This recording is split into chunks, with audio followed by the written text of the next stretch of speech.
Yo, what's going on, guys? Now, it's a day after my last video, and I mean, Spring of Sorrow just came out. I had this little bit of time to make this video right now, so I'm glad I'm able to. And this time around, it's much easier than last week. Honestly, last week, the last 2 weeks with the Onslaught boss was the hardest fight in the entire game that I've ever done. Like, I'm not even kidding. And I think most people agree. But now we got Gwenpool, and this Gwenpool is very simple.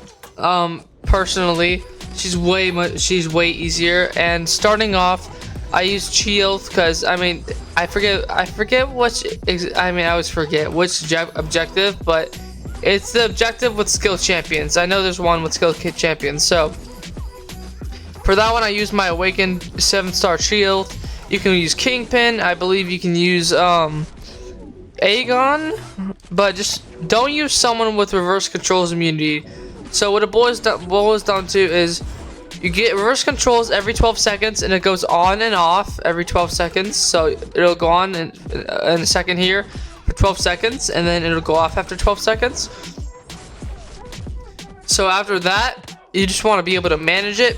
Then another thing is, whenever you see that that great icon, that timer kind of thing, you're just gonna want to push Gwenpool to a special one. It's just like, if you don't get her to a special one, you're gonna take like half of your health away as a burst of damage.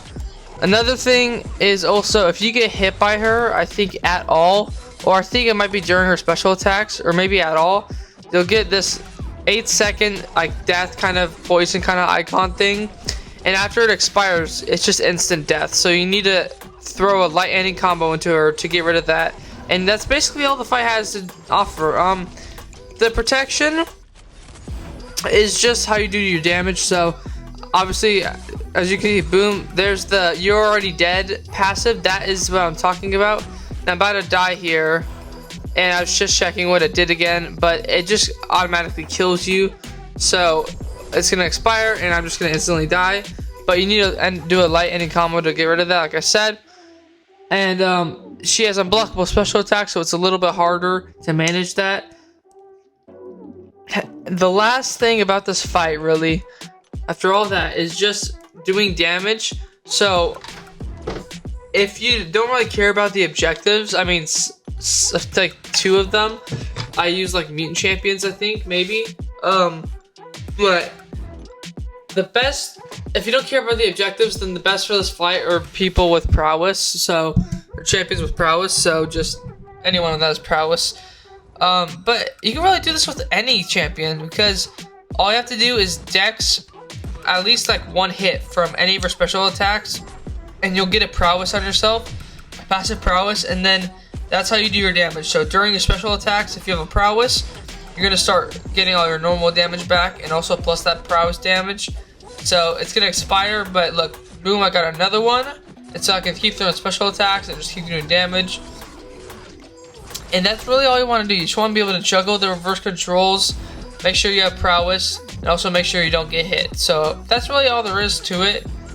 Doing this with shield and just all these objectives took me a while. So I mean, it was like a 20-minute fight each, and not like for the single attempt, but just like kind of in total of attempts. So it took me a little bit, but this is a way better fight than most. Like, this is like the best, this is the easiest Eternity of Pain or any kind of fight relating to that in a while. I think this might be just the easiest, so I'm really glad for that.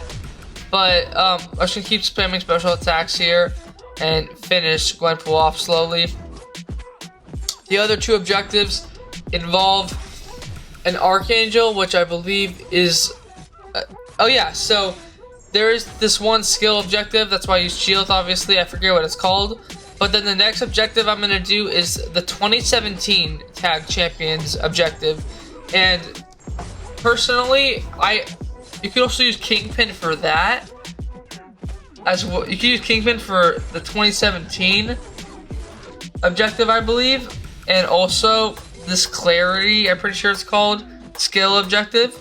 But I just had better options, so That's why I went shield for this one, and then for that 2017 tag one, I used my awakened, of course, ascended Archangel, which we're gonna get into in a second after this fight's over. Pretty easy, but with Archangel, the thing is, we're gonna get to it, but you have to obviously have to parry a lot, and the reason why you still want to do that is because you're gonna just want to play him normal. You want to place all of your normal neurotoxins, and as you can see, because I mean this fight took so long, I had to edit it, like a lot of it out, but look, I have 2 neurotoxins. All I want to do is make sure I have a prowess, so that way during my special attacks, because obviously without you can only do like your normal damage during your special attacks. So look, my bleeds and my neurotoxins start doing pretty good damage during my special attacks only.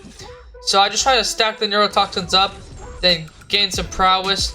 Usually special 2 because it'll apply more neurotoxins, and also it just does more damage than the special one.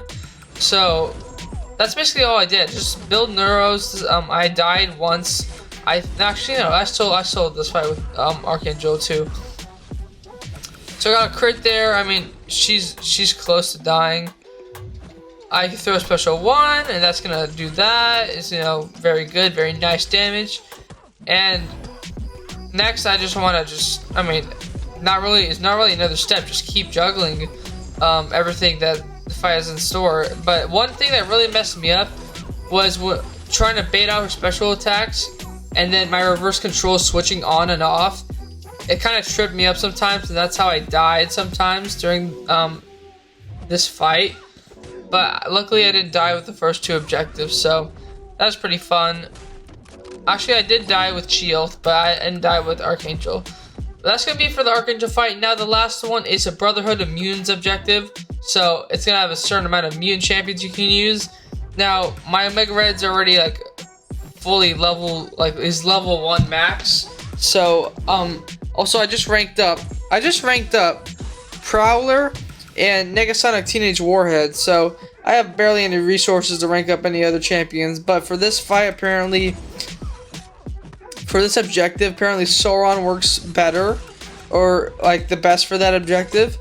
I do have him as a 7-star, but he's just like not leveled up at all. I tried leveling up a little bit, and between him and Omega Red, I think Sauron might have done like slightly more damage, but I mean, I just I couldn't invest in Sauron. I have barely any ISO, and also Omega Red, I mean, look, that's like the damage that I was kind of doing the whole fight, but also I could like steal health back so I could try to stay alive. I don't know. They both work decent, but this one was definitely the worst because it took me like 3 to 4 revives.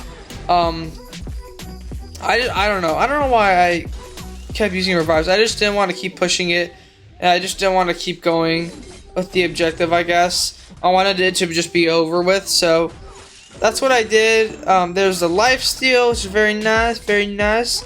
And that's basically going to wrap it up for the Spring of Sorrow. I think this one's a really easy fight, personally, out of all the other ones that we've had so far. And I hope you guys are able to complete this Spring of Sorrow week, because it's not it's one of the easier ones. And also, I mean, if you have the right champions, then you should be good. It's not like super specific, but that's gonna do it for this video. Hope you guys have a great rest of your week, and I'll probably see you guys very soon.